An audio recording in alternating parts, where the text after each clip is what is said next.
Patahorinan'ny valo janoary dia tsy nisy intsony filan-kevitra ny ministra izay tanterahany filohan'ny tetezamita Andrajoelina rano mahazatra moa dia ny filohan'ny tetezamita Andrajoelina no nitarika azy ity tahorinan'ny valo janoary io nefa dia tsy nisy intsony izay mitohy kosa nefa tsy andaniny ny asan'ny gouvernemanta raha ny fanamarihana izay nentin'ny ministra misahana amin'ny fifandraisana amin'ny androm-panjakana Andriamatoa Manatsoa Victor.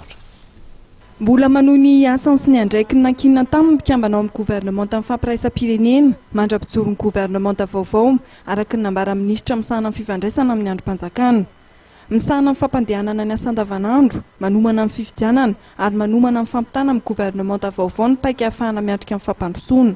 Ireo no anisan'ny andraikitra telo lehibe ny gouvernemanta. Tsy voateny matetika izy io dia ny atao hoe fampitana amin'ny gouvernemanta zay ho avy vokatry ny élection ny asa zay tokony nataon'ny gouvernement de transition d'union nationale amin'ny fandrafetana ny atao hoe stratégie nationale intérimaire de relance de développement intérimaire satria fantasika fa hoe mivoaka amin'ny crise i Madagasikara ary ny firenena rehetra zay mivoaka amin'ny crise de manana manana droit ampininy communauté internationale mba hasiverimberenan'ny crise intsony.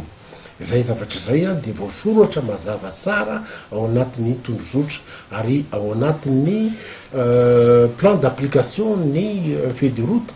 Iray amin'ireo ministera napetraka tamin'ny tetezamita ministera misahana amin'ny fifandraisana amin'ny androm-panjakana ary very ministra tompon'andraikitra fa ilaina ny tohizan'ny asa ao anatin'ny repoblika faha-efatra. Fa ny firenena andalam-pandrosoana na indrindra ny firenena zay vao mivoaka amin'ny crise sahalan'izao dia samby mafantatra fa hoe ilaina ny ministera misahana ny fifandraisana amin'ny androm-panjakana.